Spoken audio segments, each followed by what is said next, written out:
My name's Adele Onyango, and welcome to another episode of Legally Clueless. No, seriously, I have no clue what I'm doing, but I'm pretty sure I'm not the only one. Hey you, welcome to episode 239 of Legally Clueless. Thank you so much for rocking with this podcast. If you're an OG member, I have got nothing but love for you, as you know. And if you're a newbie, audio episodes like this go out every single Monday. I also have love for you. I just need to catch you up to how things run here. And we also have a brilliant video series. There's 3 seasons out, plus a new season of a new show out. This is all on our YouTube channel. There's a link to that in the show notes. Make sure you officially join the family. Just sign up on legallycluelessafrica.com. I feel like I'm forgetting one thing. Yes. Find us on the cozy corner of the internet. That's Legally Clueless Africa on Instagram. There's links to all of those things in the show notes. Super excited for this episode because I thoroughly enjoyed recording this particular storyteller. His name is Nelson, done such extraordinary things. And yeah, part 1 of his story is going to come up a little later in the episode. Listen to this. When I got that first paycheck, I didn't have a bank account. So the accountant is like, since you don't have a bank account, we'll pay you in cash this time, but make sure you open a bank account so next time and bring the details so next time we can pay you through the account. So I'm like, cool. So then he starts counting. I'm seeing him counting past 10, 20. I'm like, wait a minute, these guys are trying to test me, but they'll not catch me. So I counted until 35. So I started putting it in my pockets and stuff. And then I left for home early that day. I decided I'm not going to take a matatu. I'll be robbed. I'm going to walk it. So I would walk from Wilson Airport to South Bay. So everyone who was walking towards me, not the way you're passing each other on the street, I thought that this guy knows I have something in my pocket. So I would cross the road, as in I was so... Yes, I didn't sleep. I was counting the whole night. Wake up at midnight, you're like, it's still there. You know what's really hectic about just recording Nelson, which is so crazy? Do you remember, well, if you're an OG member, you know this, a couple of episodes ago, I think sometime last year. Is it last year? What month? Yeah, it's last year. My mind is so jumbled up. Sometime last year, unfortunately, I lost my Uncle Peter. And I did an episode called the Uncle Peter episode. What's crazy about being in studio with Nelson, recording his story, is that he tells stories exactly like my uncle did. He laughs exactly like my uncle did. And even like his mannerisms. So it was like a mind trip for like a bit. Because I was just like, what? This is so hectic. This is so hectic. But anyway, away from that, that's coming up a little later. The song of the week. Do I have a song of the week this week for you, man? I feel like I've just been listening to the same songs over and over again. So just like, give me time. Give me time. I'll share music with you soon, but maybe I can share shows and movies that I have been watching. Maybe that's a nice makeup for that. So I have watched this film called Reptile 3 times already. Imagine, 3 times already. The first time I fell asleep at a point, and then when I woke up, it was still so interesting. So I knew I had to rewatch it so that everything makes sense. Second time, I watched it start to finish. Third time, I watched it start to finish, but at a point it was like playing in the background. And I realized I really love the lead actor. I'm not sure of his name, because I'm not a film person, but I love, someone told me his name, but I forgotten his name. But anyway, I love him. The main character, he's really good. The person who is weird as fuck in the movie is Justin Timberlake. I don't think I'm convinced that this guy needs to be acting. Like, there's a particular scene where I'm just like, okay, Justin, please tone it down. You're not convincing at all. But that's just my take. But overall, I really liked the movie. I'm also watching... Oh, let me finish with movies first. I also watched No One Will Save You. And the poet in me was just like so inspired. There is not very little, maybe like 2 points or 1 point where there's actual dialogue in this movie.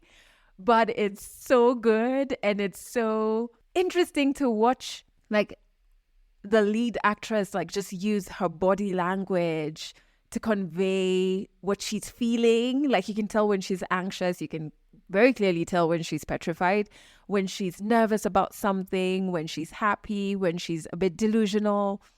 It's so good. I liked No One Will Save You. And in case you're like, oh, but it's a horror, is it gonna be scary? It's not. I don't think maybe don't watch it in the night. Maybe don't watch it in the night. But it's not. I've seen scarier. Even more than the scary bits, blah blah blah.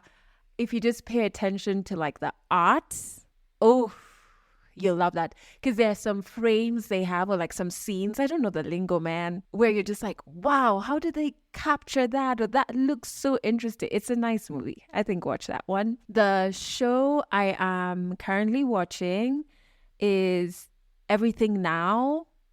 Oof, I love it. I found out about it because one of my favorite artists, Laura Mvula, posted about it. So she did the scoring, the music for it. Ah, I like it. I like that series, Everything Now. It's brand new. Is it on Netflix? Yes. Huh? Yes, I think it's on Netflix. You should check it. Should definitely check it out. I'm asking because I'm like using my Streamio account. I don't know if I'm meant to be saying this loudly because it's like it's illegal. It's illegal, but you know Netflix doesn't have all the shows and all the movies. So you have to find a way to make it work. Anyway, I think that should make up for Song of the Week. I've given you 2 films and 1 series. Anyway, how am I after last week's episode? I was very emotional in last week's episode, which is okay. I am much better. I've been resting a lot more, taking things a bit slow, even work. I love that I now have somebody working very closely with me in my team who I trust and who can make sure work keeps moving even as I like breathe. So that's really great. I have to say, I just had a conversation, like a 2-hour conversation just now. And one of the things we talked about was on friendship. I've got so many thoughts. I also have to call myself out. I think I was very performative in friendships before. I thought if we have the lunches and if we, hang out, if it's cocktails, that's okay. If we don't talk for months, that's also okay. If I don't open up or ask for help when it comes to the things I'm struggling with, that's all right. I can handle it myself. I'm good. I think I also participated in like the performative aspect of friendship. That's not real, I think also in other spaces where I thought I was really close friends with people, when I reevaluate those relationships, I find most of the time what we were doing is gossiping.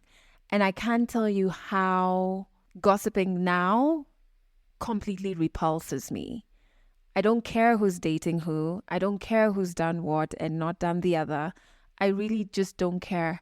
The few times I found myself participating in it, like even recently, like when I slip up and I do participate, my heart feels so heavy afterwards that I'm like, yuck, I don't want to do that anymore. And so when I'm doing this audit of like, in this moment, I'm experiencing like real friendship and what that looks like, I'm also understanding that what I thought were friendship spaces in the past, we didn't know each other because we spent so much time gossiping. And I don't want that. I don't want that anymore, And I'm really beginning to understand, those quotes they say, like the older you get, you start to lose friends and you have fewer friends and it's okay because you don't need to have many friends. I'm starting to understand just how true that is. I feel like I'm rolling with like 2. 2 friends, which is crazy if I think about where I've come from, completely surrounded by people. But like, I watched this video where this woman was talking about how you should endeavor to have friends who are not only with you in the sunshine, but will sit with you, she said, will sit with you through the caves of life. So those dark moments when life is like pounding hard on you, those friends who will sit with you in that cave. And when you think about that, there's no crowd. It's almost impossible for you to be surrounded by 10 people who are going to do that for you, because even just like the practicalities of time, of growing those friendships to that point, they won't be many. They won't be many. I'm really understanding that now. And so I wanted to share that with you so you can also do an audit of your friends, an audit of yourself as well. Like, how are you showing up in your friendships? Like, are you being performative as well? Even like an audit of like the things you engage in with your friends. Is it like the gossip? Man, the gossip. Like, even when I was doing this audit, I went as far as being like, because I was like, this is a mind fuck. I thought I was really close with particular people who I thought were friends. I thought I was really close. Like, what the hell? I thought I was close, right? So I even went back when I'm doing this audit, went back to like, what were we talking about on chat? And when I looked, I still remember seeing the media, like how you can, when you chat with someone, you can see the media. Most of it was screenshots. And it was like, we were sharing gossip. We were talking so much about other people's lives that we were not talking about our lives to each other. So there was no friendship there because we didn't know each other to begin with, So just like have that honest take with yourself. And it's fucking scary. I have to tell you, it's so scary because like right now, I think one of the things that scares me is like loneliness, being alone with yourself. Solitude can be fantastic and it's wonderful for healing, etc. But sometimes it can be heavy. It can be heavy and it can be scary, and it can be like daunting, and I think sometimes when you sense that, you quickly rush back to the spaces that you can at least just be performative in.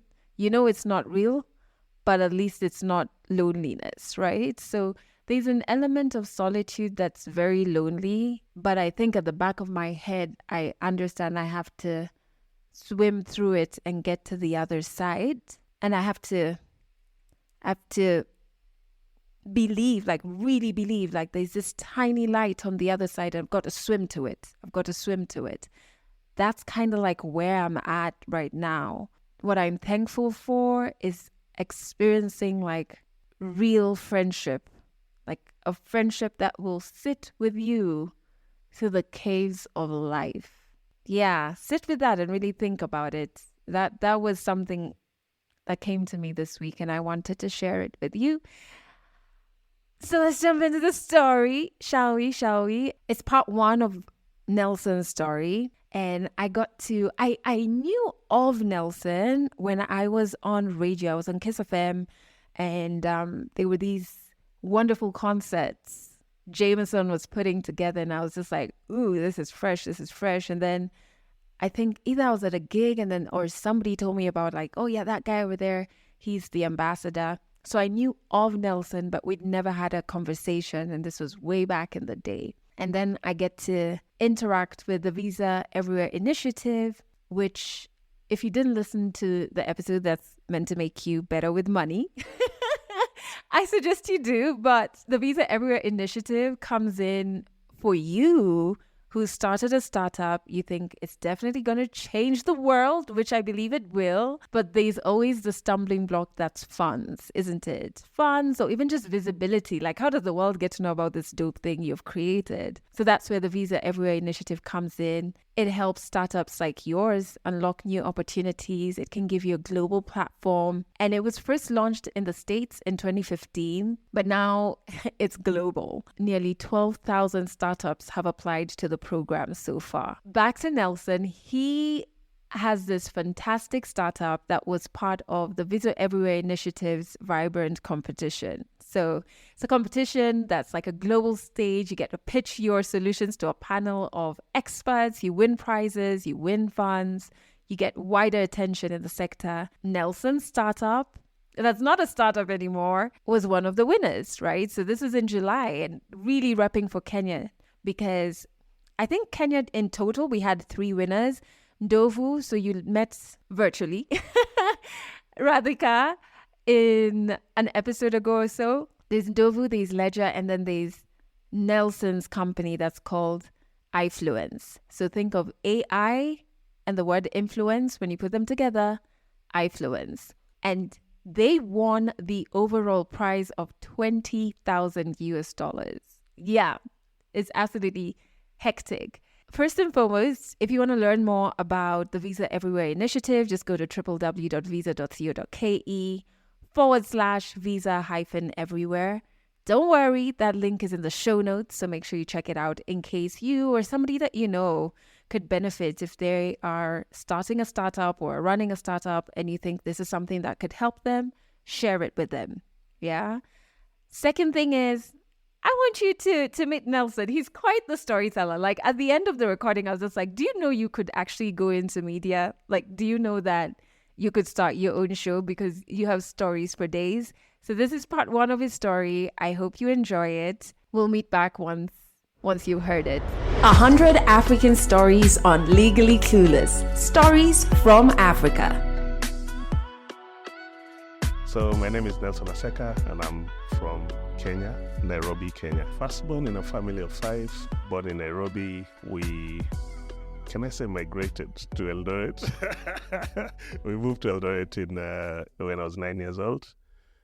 So spent the rest of my time in Eldoret in terms of school. For primary, came back to Nairobi for high school and then college, and then I just sort of stuck here.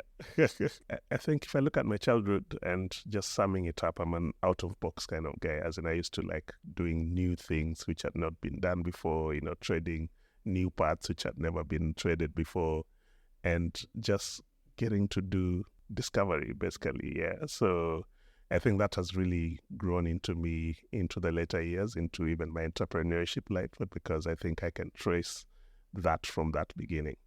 So I think in primary school I was an athlete, not athlete, but gymnast actually. So just something I started doing and I loved, and it faded at some point. I got into arts. I used to love drawing. I remember there's a competition I got into. My drawing was the best. I was taken to Geneva into a museum somewhere. So I was doing every bit of things here and there. In high school, I got interested in piano. Never did music as a subject, but I became the school pianist just by practicing on my own. When I get interested in something, I'm going to do it to the best of my ability.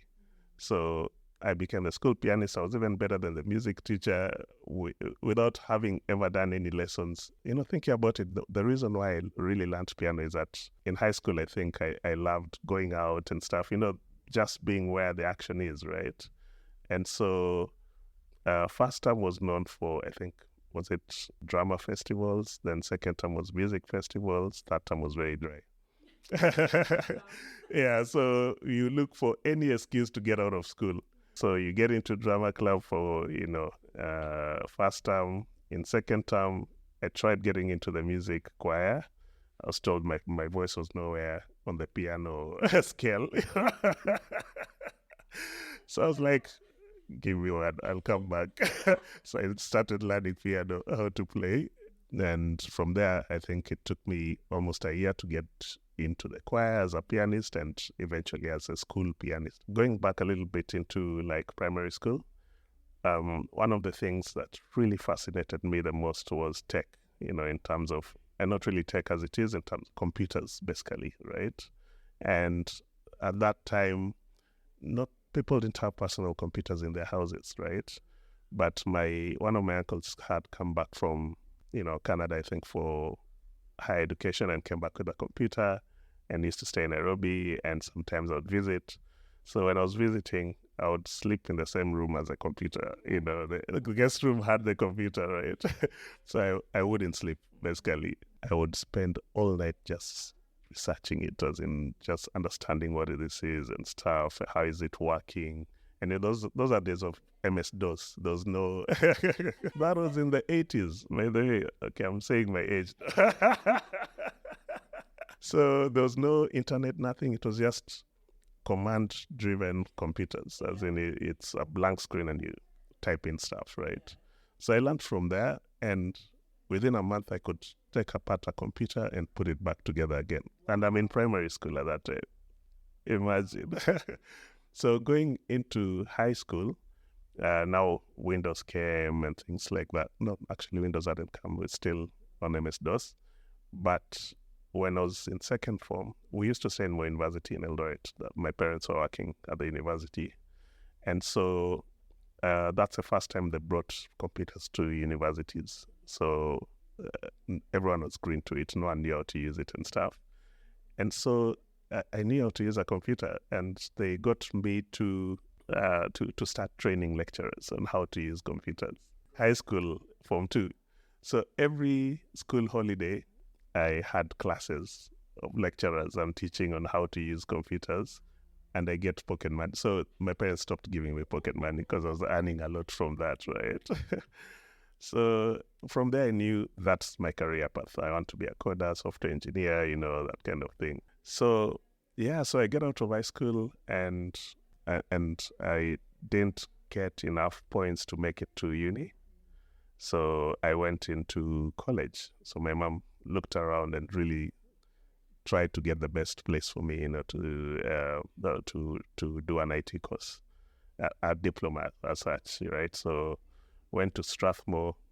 Those entrance exams were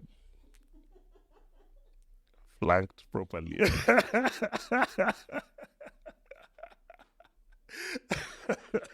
In flanking. But I really am grateful for my mom because she never gave up. We went looking for another college, finally ended up in School of Professional Studies. And I got in to do Management of Information Systems, which was started off as a certificate course for 6 months, and then into a 1-year course for a 1-year diploma course for the same thing, right? So yeah, so that was great. I really enjoyed that, although I was one of those miscreants who never used to go to class. I remember it was opposite Parkland's Law Campus, and there was a pool table. So us guys would go deposit our bags in the morning, get into the pool table until evening, come and collect bags, and back home. So it went on like that, and the funny thing is that during exams I was passing, as in I was getting distinctions all the time. So the one classes that I would attend, the teachers would be like, a lecturer would be showing us something around coding. I'm like, no, that's not right. That's not right. Let me show you. This is what you need to do and stuff. So they didn't like me much, and I think that's why I would just go out there and do my own thing and stuff. So unfortunately for the guys who were hanging out with, they're like, they were not very happy with me. They're like, you must be conning us. You read at night, and then in the morning you come and, derail us. We go to play pool, because it got to a time where, their parents were called because they were skipping classes, they're not doing exams and stuff. So the principal is looking at me and saying, now why would I call your parent and you're passing and stuff like that? Stop misleading these kids. You go back to class, Yeah, I think the way things are taught by, and especially during that time, it was very rigid, like it was one way and no other way, as in this is how you're meant to do this. This is how you get from A to B. If you're coding, you start with this line, you get to this other line and stuff. But there's no room for, discovery and stuff. So it's very, it's like a monologue in teaching ways, and it's very rigid, and so it stops being exciting. I think that has changed over time. Today, they've embraced, kind of a collaborative approach with students to be able to bring out the best in them and stuff, and even discover things along the way, which is good. So I think that change needed to happen. Yeah, so I would still pop in and out, as I wanted, because I felt like everything they're trying to teach I already knew, so just do the exams. And the good thing is that these exams were being marked in the UK. If it was being marked here, I think those teachers would have given me another proper E or something, So I did my coding project, which passed very well and stuff. So towards the last 6 months of college, I started to become serious. Like now let me start thinking about my future and stuff. I'm about to finish this college. I don't want to go to uni. I'm not seeing myself spending 4 years, in a class. So I just want to get on with life. So I was very ambitious. So first thing I started doing is I got all there's no email addresses those days. It was still post office boxes, So I got all the addresses of UN organizations, embassies, international organizations, and I was very particular. And I started writing letters to them for internship, telling them I'm finishing in 6 months. I'll be available to start internship. If you have a position, I would very much love to be part of your IT department. This is my scores and stuff. So all that, and I remember my mom helped me in terms of structuring the letters and stuff. So yeah, so I sent them out, posted them, and those days they used to reply. Those whether good or bad. Those courtesy those days. So I got a lot of regret letters and stuff. Would like to have you, but we don't have this opportunity suitable for you, and things like that. And then one came back, and it was positive. That was AMREF. So I stepped out of college into a job, internship, right? So so I was put in the IT department. I was an IT specialist, so support specialist. So helping with the everyday IT, whatever troubleshooting and stuff. Actually, at that time, I think every business realized that computers were the way to the future. They made work easier, faster. You're able to be more organized and things. You're moving away from typewriter into a screen, and things like that. So the only reason why a lot of people didn't have them is the cost factor, right? So, but when I joined AMREF, at least that's an organization, that's an NGO. It was already ahead of time. Everyone has computers that they're working with, and so that was cool. So yeah, so at that time I think it was everyone wanted to have a computer. It's just the cost which was a barrier, right?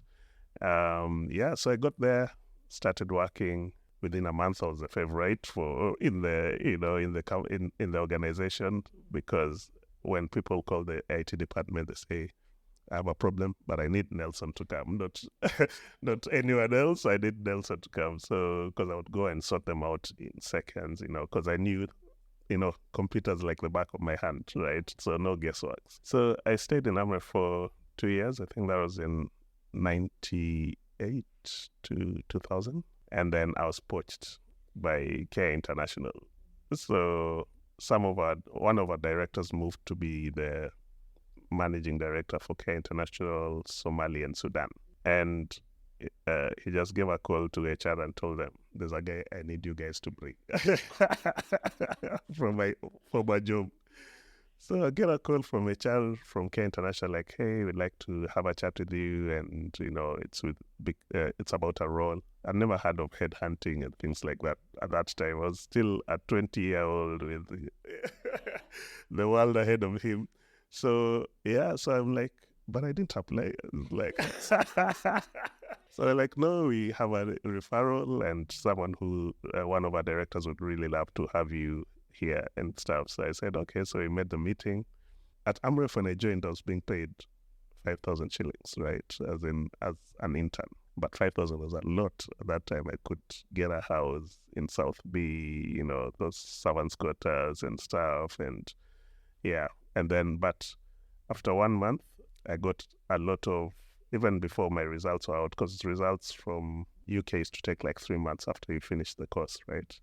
So I hadn't gotten a certificate or anything. But in a month's time, I was promoted into full employment. I'm a 21-year-old at that time. 35,000, I think I'm earning double my mom's salary or something, And even peers, not even peers, like people who are like finance accountants and stuff like that, who are way older, 35 years old and stuff, were earning about the same amount. So when I got that first paycheck as a full-time employee, I think I didn't I always remember this thing. I just laugh because I didn't have a bank account. So I'm being called to the cash office and I'm being told, because I didn't know how much I'm going to earn. I just told sign here, full contract in here and stuff. Yeah, just continue doing my thing. So the accountant is like, since you don't have a bank account, we'll pay you in cash this time, but make sure you open a bank account so next time and bring the details so next time we can pay you through the account. So I'm like, cool. So then he starts counting. I'm seeing him counting past 10, 20. I'm like, wait a minute, these guys are trying to test me, but they'll not catch me. So he counted until 35. Then he gave me. Then I counted 25 and gave it back to him. I said, you made a mistake. I think it's 10K. So I thought the most I could be paid was double of what I was earning, right? So this guy, he dropped off his chair laughing. He's like, this is your money. So I started putting it in my pockets and stuff. And then I left for home early that day. I decided I'm not going to take a matatu. I'll be robbed. I'm going to walk it. So I would walk from Wilson Airport to South Bay, right? And there was routes, but I decided to use the main route. So everyone who was walking towards me, the way you're passing each other on the street, I thought that this guy knows I have something in my pocket. So I would cross the road, as in I was so... I'd never carried such money in my life. Yes, I didn't sleep. I was counting the whole night. Wake up at midnight, you're like, it's still there. I'm wondering, what am I going to do in my life with this money? This is too much money, So yeah, it was turned around things. I bought stuff, started enjoying life a bit, getting out. And that's when I discovered people go out and, can have a good time. So at that time, I'm 21, going maybe 22. And my peers are in campus then. Because I remember I didn't go to campus. They're still doing the 4-year stint. So the ones who are in Nairobi University, I would go in there with a cab and get them in and tell them, let's go party, It's on me. I'm sure I terrorized a few parents with, the questions are being asked. Why did you have to make us go to university? No, but yeah, so they would, so we'd hang out and stuff. But now maybe 3 months down the line, my 35K used to get finished in 1 week, I don't know, it's good. So I'm sitting down with my colleagues, and my colleagues are older guys, 35-year-old. They have 2 kids in school and stuff like that, and on the same salary as me. I'm like, how do you manage? Yes, when I get my 35K sherehe and giving people pocket money, my friends in college. So when I pick you up, I give you 500 bob in case you don't see me again in the night. Yeah, so you'll be sorted. But don't use it until you don't see me, Yeah, so here comes Care. Care International call me for this interview and say they're interested in having me as a management of information systems officer for their South Sudan, Somali, office.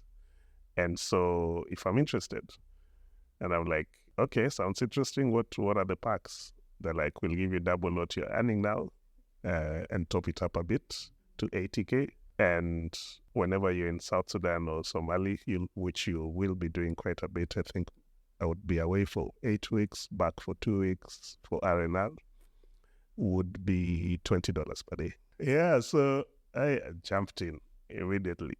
I can't say it did better on my finances, It's just that this time I didn't have to pay rent and things like that. I just needed a place where I would come back for 2 weeks, go back out for 8 weeks and come back like that, right? And so my expenses were minimal. When you're in Somali Sudan, you have food, you have shelter, everything. Yeah. Of course, nightlife is not there at all. Yeah. So yeah, it was exciting at first, but then later I was like, I started getting tired of it because it was not exciting anymore, So I was like, I really need to start doing something else. So the excitement was in, the war scenario. That time it was during that deep conflict period in both places.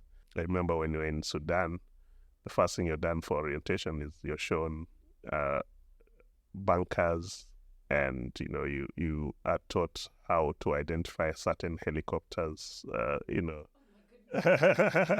Engine noise. It's called an Antonov. That's the bomber helicopter. You're taught to have your necessary supply next to you all the time. It has maybe a canned food and stuff, just in case you need to rush and run away for any circumstance. And so we're taught all that, and then you're told, in case you've forgotten the sound of an Antonov, if you look around and you see chicken running away, please take heed. Yeah. Exactly. Imagine that. So we got into many bombing scenarios. So when you see an Antonov or you hear the Antonov coming, you run to a bunker. There's two types of bunkers. One is just digged up, a hole which is dug up below the surface.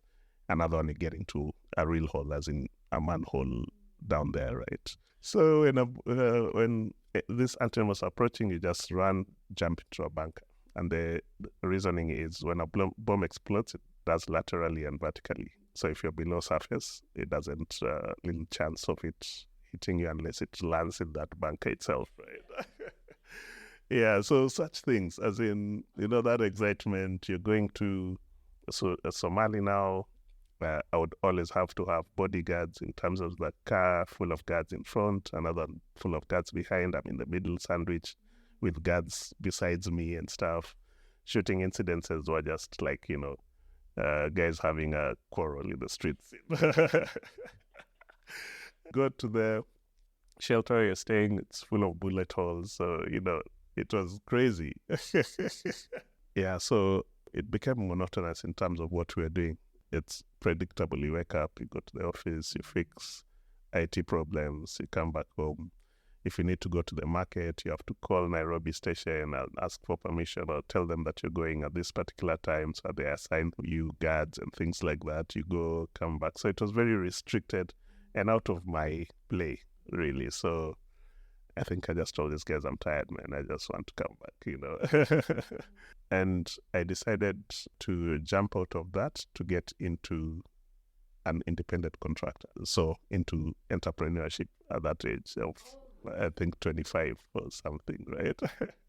And what misled me, why I'm saying misled, is because when I'd come back for the 2 weeks, for R&R, that's when people now are buying personal computers. So I found a way that I could buy parts.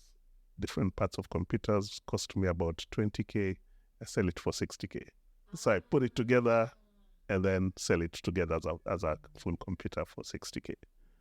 So I was making a lot of money, more than what I was earning, So I was like, why should I need to work? Minimum input, exactly. So I used to have orders whenever I'm around, right? So I decided I'm going to do this full time now, as in I'm not going to work for anyone else now. Let me work for myself. Catch more African stories in the next episode of Legally Clueless. Listen, I laughed so much throughout this recording because I could identify with so much of what he was saying, So first and foremost, if you check out the show notes, you can connect with Nelson. I've put a link to his page. I've also put a link to the Visa Everywhere initiative, so you can click on it so you can learn more about it. I would love to hear your first salary stories. Did you also opt not to use public transport because you thought somebody was going to steal the money from you? I don't know why that part of his story completely cracked me up, because I could literally see him crossing the road whenever someone was getting close to him. And just thinking, 35,000, this person knows it's in my pocket. But yeah, what are your first salary stories that you look back on and just laugh? Please share them with me. I think myself and the team would really love to know. So hit us up on Instagram. You can DM us at Legally Clueless Africa. If you want to share your story on this podcast, all you have to do is fill in our storyteller form. There's a link to it in the show notes. Then hang on tight, because then we'll hit you up so we can record your story. You don't have to only be in Kenya. Wherever you are in the world as an African, we know you have a story. It's valid. We want to hear it. If you're in Kenya, though, you can catch us on Trace FM every single Monday and Wednesday at 1 p.m. and 11 p.m. And on Fridays, we're there at 1 p.m. Thank you so much for listening to this episode to the very end. I'm just going to leave you with the thing I said earlier that I feel like really spoke to me this week, which is audit your friendships, audit how you are even arriving in those friendships. Really ask yourself if you're being performative, and really ask yourself if you have friends who, yes, will be there with you through the sunlight or through even the boring moments, but do you have a friend who will sit with you in the caves of life?